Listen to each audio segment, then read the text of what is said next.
ये कहानी शुरू होती है आज से लगभग 1 लाख साल पहले एक रहस्यमयी घाटी से, जहां आसमान से किसी विशाल चीज की परछाई जमीन पर बढ़ती हुई दिखाई देती है। वह विशाल चीज दरअसल एक स्पेसशिप होती है। एक आदमी झरने के किनारे आता है। यह आदमी कोई इंसान नहीं बल्कि एक एलियन प्रजाति का प्राणी इंजीनियर होता है। वह अपने हाथ में एक अजीब सा दिखने वाला बर्तन उठाता है और उसमें मौजूद काले रंग का पदार्थ पी लेता है। जैसे ही वह पदार्थ उसके शरीर में जाता है, उसका शरीर गलने लगता है, कोशिकाएं टूटने लगती हैं और उसका पूरा डीएनए बिखरने लगता है। कुछ ही देर में वह एलियन झरने में गिर जाता है और उसका शरीर पूरी तरह नष्ट होकर पानी में घुल जाता है। उस एलियन का डीएनए पानी में मिलकर एक नया डीएनए बनाता है और इसी नए डीएनए से धरती पर मानव जीवन की शुरुआत होती है। इसके बाद कहानी 1 लाख साल आगे बढ़ती है, यानी साल 2043 में। वैज्ञानिकों की एक टीम स्कॉटलैंड में खुदाई कर रही होती है। इस टीम का नेतृत्व शॉ और हॉलोवे कर रहे होते हैं। खोज के दौरान उन्हें एक 35,000 साल पुरानी गुफा की पेंटिंग मिलती है, जिसमें इंसानों को एक विशाल प्राणी की पूजा करते हुए दिखाया गया है। वह विशाल प्राणी आसमान में एक खास तारामंडल स्टार सिस्टम की ओर इशारा कर रहा होता है। 4 साल बाद कहानी आगे बढ़ती है। पृथ्वी से लगभग 34 ट्रिलियन किलोमीटर दूर प्रोमीथियस नाम की स्पेसशिप 17 लोगों के क्रू के साथ अपने सीक्रेट डेस्टिनेशन की ओर बढ़ रही होती है। स्पेसशिप के अंदर डेविड नाम का एक एंड्रॉइड क्रू मेंबर अपनी रोजमर्रा की एक्टिविटी करता रहता है, जबकि बाकी सभी क्रू मेंबर्स क्रायो स्लीप में होते हैं। अचानक स्पेसशिप को एक तेज झटका लगता है, जो इस बात का संकेत होता है कि वे अपने डेस्टिनेशन पर पहुंच चुके हैं। डेविड बाहर देखता है और उसे एक अजीब सा ग्रह दिखाई देता है। कुछ ही देर में इस मिशन की सुपरवाइजर मेरेडिथ विकर्स नींद से जाग जाती है। वह डेविड से पूछती है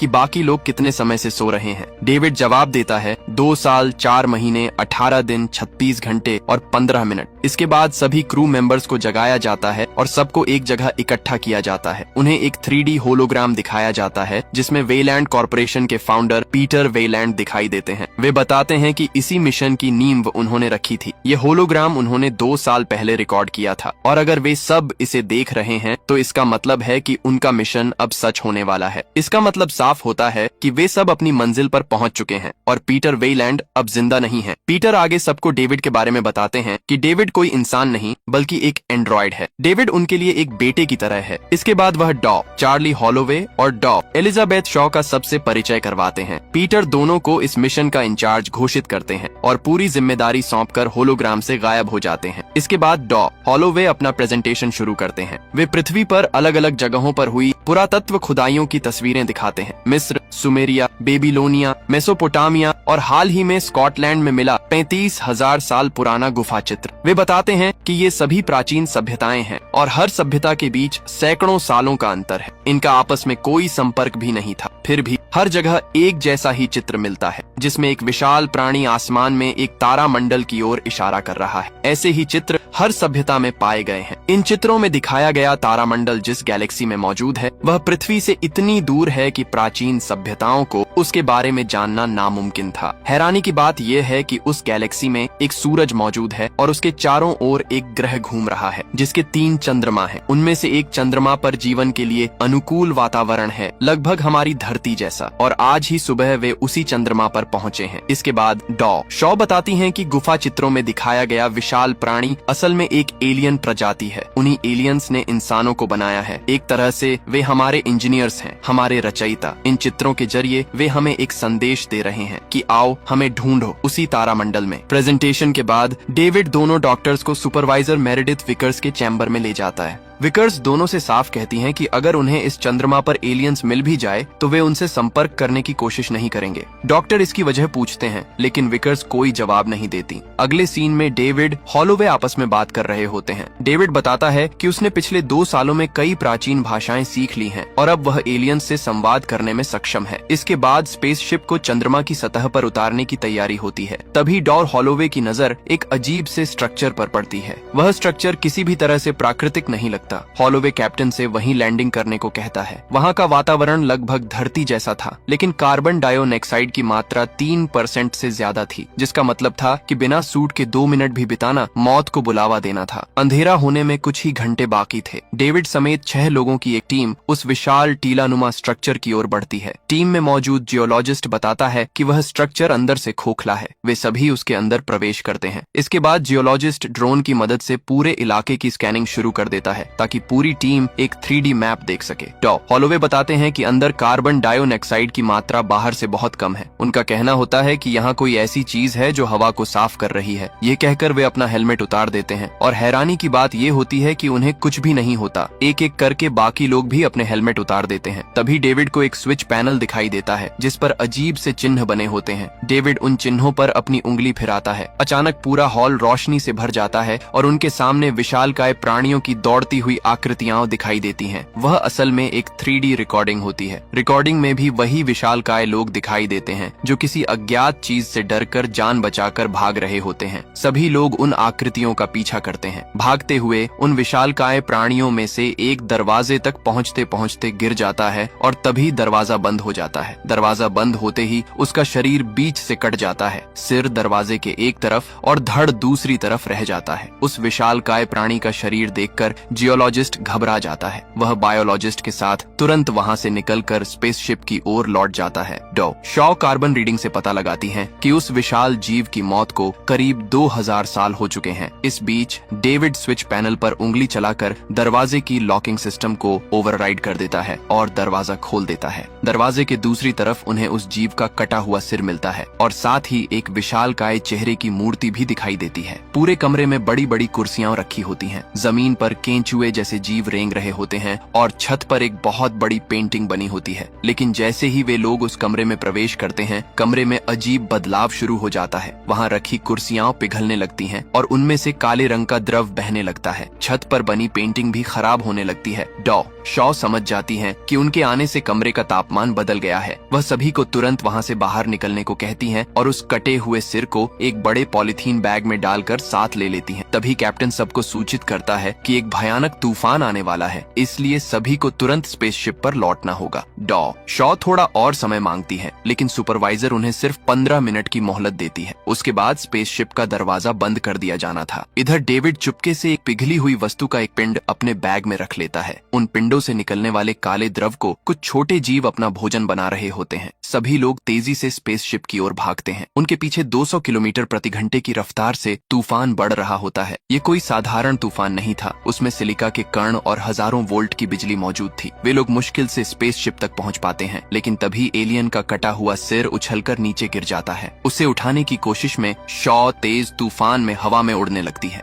हॉलोवे उन्हें बचाने की कोशिश करते हैं, लेकिन असफल रहते हैं। तभी डेविड आगे बढ़कर दोनों की जान बचा लेता है। स्पेसशिप पर लौटने के बाद उन्हें पता चलता है कि बायोलॉजिस्ट और जियोलॉजिस्ट वापस नहीं आए हैं। असल में वे दोनों उसी स्ट्रक्चर के अंदर रास्ता भटक गए होते हैं। कैप्टन उन्हें मैसेज करता है कि तूफान की वजह से उन्हें रात वहीं उसी स्ट्रक्चर में गुजारनी होगी। उधर स्ट्रक्चर के अंदर दोनों को एलियंस की लाशों का ढेर मिलता है। ये सभी लाशें लगभग 2000 साल पुरानी होती हैं। इधर स्पेसशिप पर डॉक्टर्स उस एलियन के सिर का एनालिसिस करते हैं। जांच में पता चलता है कि जिसे वे सिर समझ रहे थे वह असल में सिर्फ एक हेलमेट है। एलियन का असली सिर तो हेलमेट के अंदर होता है। जब वे उसके सिर की गहराई से जांच करते हैं तो पता चलता है कि वह किसी खतरनाक वायरस से संक्रमित था। उस वायरस के बारे में और जानने के लिए वे उसे सक्रिय करते हैं, लेकिन इससे पहले कि वे कुछ और समझ पाते, इन्फेक्शन के कारण वह सिर अचानक जोरदार हरकत करता है। एलियन के डीएनए की जांच के बाद एक चौंकाने वाली सच्चाई सामने आती है। उसका डीएनए इंसानों के डीएनए से पूरी तरह मेल खाता है। इससे साफ हो जाता है कि यही एलियंस हमारे पूर्वज हैं। यही वे इंजीनियर्स हैं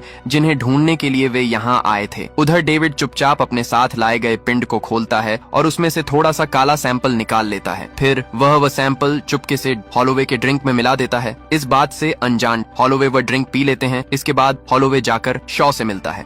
शॉ उसे बताती है कि इंसान दरअसल उन्हीं एलियन इंजीनियर्स की संतान है, लेकिन बच्चों का जिक्र सुनते ही डॉन शॉ भावुक हो जाती है, क्योंकि एक मेडिकल कंडीशन की वजह से वह कभी मां नहीं बन सकती थी। हॉलोवे उसे समझाने की कोशिश करता है और उसी भावनात्मक पल में दोनों के बीच शारीरिक संबंध बन जाते हैं। उधर बायोलॉजिस्ट और जियोलॉजिस्ट भटकते भटकते फिर उसी कमरे में पहुंच जाते हैं जहां पिघले हुए पिंडों से निकला काला द्रव्य पूरे कमरे में फैल चुका होता है। अचानक उन्हें उस द्रव्य में सांप जैसे दो जीव दिखाई देते हैं। असल में ये वही केंचुए होते हैं जो काले द्रव्य के संपर्क में आकर भयानक जीवों में बदल चुके होते हैं। बायोलॉजिस्ट एक केंचुए के पास जाकर उसे छूने की कोशिश करता है, लेकिन तभी वह जीव उस पर हमला कर देता है और उसका हाथ तोड़ देता है। जियोलॉजिस्ट उस जीव को काट देता है, लेकिन उसके एसिड जैसे खून से वह बुरी तरह जल जाता है। वह जीव उसी जगह से दोबारा उग आता है और बायोलॉजिस्ट के सूट के अंदर घुस जाता है। इन केंचुए जैसे जैसे जीवों की वजह से दोनों की बहुत दर्दनाक मौत हो जाती है। इधर स्पेसशिप में हॉलोवे की तबीयत बिगड़ने लगती है। उसे अपनी आंख के अंदर एक छोटा सा जीव हिलता हुआ दिखाई देता है। तूफान अब थम चुका होता है, लेकिन बायोलॉजिस्ट और जियोलॉजिस्ट स्पेसशिप से भेजे गए किसी भी मैसेज का जवाब नहीं दे रहे होते। इसलिए कैप्टन अपने दल के साथ रात में ही उन्हें खोजने निकल पड़ता है। वे लोग उस स्ट्रक्चर के अंदर पहुंचकर दोनों की तलाश शुरू करते हैं। दूसरी तरफ डेविड अकेले ही स्ट्रक्चर के दूसरे हिस्से में चला जाता है। वहाँ उसे एक गुप्त कमरा मिलता है जिसके चारों तरफ हजारों पिंड जैसे कंटेनर रखे होते हैं। सुपरवाइजर यह सब डेविड के सूट में लगे कैमरे के जरिए देख रही होती है। फिर डेविड को एक और कमरा दिखाई देता है। उस कमरे में प्रवेश करते ही वह अपना कैमरा बंद कर देता है। यह कमरा असल में इंजीनियर्स का स्लीपिंग चैम्बर होता है। इधर कैप्टन और उसकी टीम को बायोलॉजिस्ट की लाश मिल जाती है,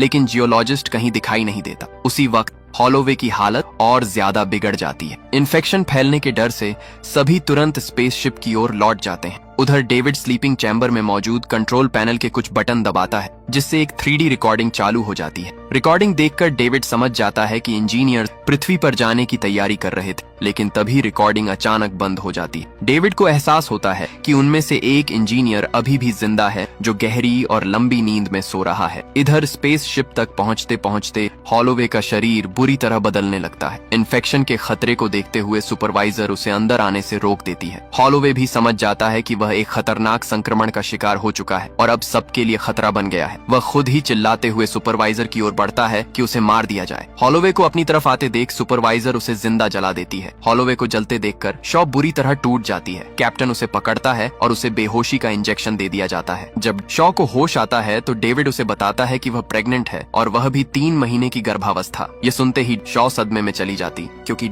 हॉलोवे से उसके संबंध सिर्फ 10 घंटे पहले बने थे। 3 महीने पहले तो वह स्लीपिंग चैम्बर में गहरी नींद में थी, और सबसे बड़ी बात, वह कभी मां बन ही नहीं सकती थी। डेविड बताता है कि यह कोई सामान्य गर्भ नहीं है। शॉ उससे गिड़गिड़ाकर कहती है कि वह उसके पेट से उस जीव को निकालने में मदद करे, लेकिन डेविड साफ मना कर देता है, ये कहते हुए कि इस तरह का ऑपरेशन करने के लिए कोई डॉक्टर मौजूद नहीं है। इसके बाद डेविड उसे बेहोशी का इंजेक्शन देकर सुला देता है। जब डॉन शॉ को स्लीपिंग चैम्बर में ले जाया जा रहा होता है तो वह वहां से भाग निकलती है। वह सुपरवाइजर के केबिन में रखी मेडिकल मशीन मेड पॉड की मदद से खुद ही अपना ऑपरेशन करती है और उस परजीवी जीव को अपने शरीर से बाहर निकालकर निष्क्रिय कर देती है। उधर कैप्टन को एक सिग्नल मिलता है कि जियोलॉजिस्ट स्पेसशिप के बाहर खड़ा है। जब कुछ क्रू मेंबर्स उसे देखने बाहर जाते हैं तो बुरी तरह संक्रमित जियोलॉजिस्ट उन पर हमला कर देता है और कई लोगों को मार देता है। कैप्टन किसी तरह उससे लड़ता है और अंत में उसे मार गिराता है। इधर भागते भागते डॉर शॉ स्पेसशिप के उस हिस्से में पहुंच जाती है जहां पीटर वेलैंड को स्लीपिंग चैम्बर में रखा गया था। उन्हें हाल ही में नींद से जगाया गया था ताकि वे उस इंजीनियर से मिल सकें जिसे डेविड जिंदा और सोता हुआ देख कर आया था। असल में पीटर वेलैंड ने इस पूरे मिशन पर पैसा सिर्फ एक वजह से लगाया था, ताकि वह अपने निर्माता यानी इंजीनियर्स से मिलकर अमर बनने का रहस्य जान सके।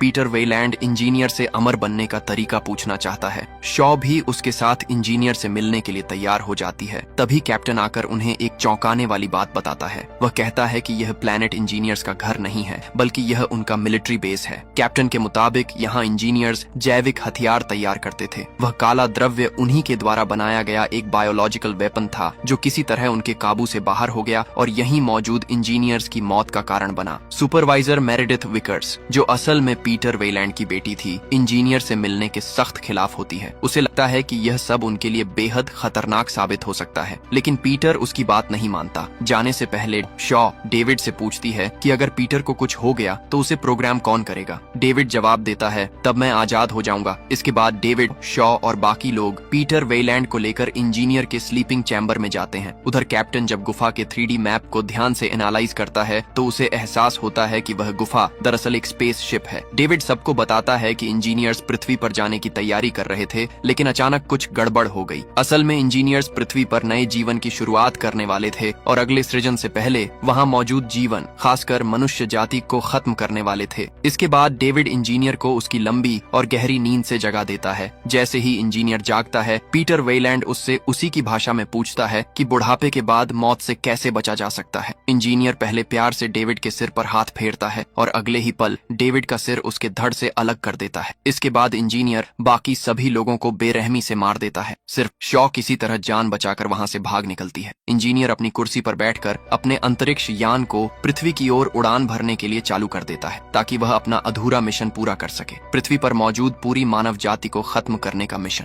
शॉ ये सब कैप्टन को बताती है। वह कहती है कि किसी भी हाल में इंजीनियर के अंतरिक्ष यान को पृथ्वी तक पहुंचने से रोकना होगा। कैप्टन कहता है कि उनका जहाज कोई जंगी जहाज नहीं है, लेकिन शॉ उसे समझाती है कि अब वही आखिरी उम्मीद है। कैप्टन तुरंत अपने क्रू को सुपर इंजन चालू करने का आदेश देता है ताकि उनका स्पेसशिप गोली की तरह तेज रफ्तार पकड़ सके। सुपरवाइजर कहती है कि वह इस मिशन में हिस्सा नहीं लेगी क्योंकि यह स्पेसशिप उसका है और यहाँ उसी की चलेगी। कैप्टन उससे कहता है कि वह उसका लाइफ चैम्बर सतह पर उतार देगा जिसमें वह 2 साल तक जिंदा रह सकती है। सुपरवाइजर तुरंत लाइफ चैम्बर में चली जाती है। कैप्टन बाकी क्रू मेंबर्स को भी लाइफ चैम्बर में जाने को कहता है, लेकिन कोई नहीं जाता। सभी क्रू मेंबर्स खुशी खुशी पृथ्वी को बचाने के लिए अपने प्राणों की आहुति देने को तैयार हो जाते हैं। उधर इंजीनियर का अंतरिक्ष यान उड़ान भर चुका होता है। कैप्टन पहले लाइफ बोट को स्पेसशिप से अलग कर सतह पर रिलीज करता है और फिर सुपरवाइजर को भी उसके लाइफ चैम्बर के साथ छोड़ देता है। जैसे ही प्रोमीथियस का सुपर इंजन पूरी ताकत से चालू होता है, वह तेज रफ्तार में जाकर इंजीनियर के अंतरिक्ष यान से टकरा जाता है। एक भयानक विस्फोट के साथ इंजीनियर का जहाज तबाह होकर धरती पर आ गिरता है। गिरते समय वह अपने साथ सुपरवाइजर और शॉ को भी चपेट में ले लेता है। सुपरवाइजर की मौत हो जाती है, लेकिन एक चट्टान की आड़ की वजह से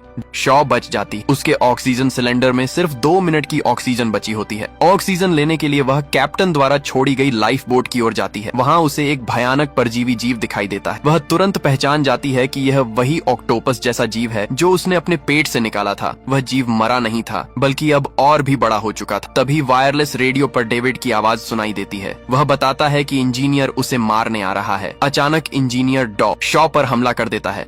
शॉ तुरंत ऑक्टोपस वाले केज का दरवाजा खोल देती है। वह विशाल जीव इंजीनियर पर हमला कर देता है। इंजीनियर और उस जीव की लड़ाई के बीच से शॉ जान बचाकर भाग निकलती है। थकी और टूटी हुई हॉलोवे को याद करके रोने लगती है। तभी डेविड की आवाज फिर से रेडियो पर आती। डेविड उससे मदद मांगता है। शॉ पूछती है कि वह उसकी मदद क्यों करे। डेविड बताता है कि वहाँ और भी कई एलियन स्पेसशिप मौजूद हैं और उन्हें उड़ाना सिर्फ वही जानता है। शॉ उसकी मदद के लिए मान जाती। डेविड कहता है कि अगर वे किसी नए एलियन स्पेसशिप तक पहुंच गए तो पृथ्वी पर लौटने का रास्ता आसान हो जाएगा। लेकिन शॉ कहती है कि वह पृथ्वी पर वापस नहीं जाना चाहती। वह वहाँ जाना चाहती है जहाँ से इंजीनियर्स आए थे। डेविड वजह पूछता है। शॉ कहती है, पहले उन्होंने हमें बनाया, फिर हमें मारना चाहा। मैं जानना चाहती हूँ कि आखिर क्यों। शॉ पृथ्वी पर एक अंतिम मैसेज भेजती है कि प्रोमीथियस स्पेसशिप और उसका पूरा क्रू खत्म हो चुका है और जो भी यह संदेश सुन रहा है वह कभी भी इस चंद्रमा पर आने की कोशिश न करे क्योंकि यहाँ अब सिर्फ मौत है। इसके बाद डेविड और शॉ उस ग्रह की ओर उड़ान भरते हैं जहाँ से इंजीनियर्स आए थे। आखिरी सीन में लाइफ बोट के अंदर इंजीनियर की छाती फाड़कर एक नया एलियन जन्म लेता है। वह एक भयानक चीख के साथ दहाड़ता है और यहीं पर यह मूवी समाप्त हो जाती है।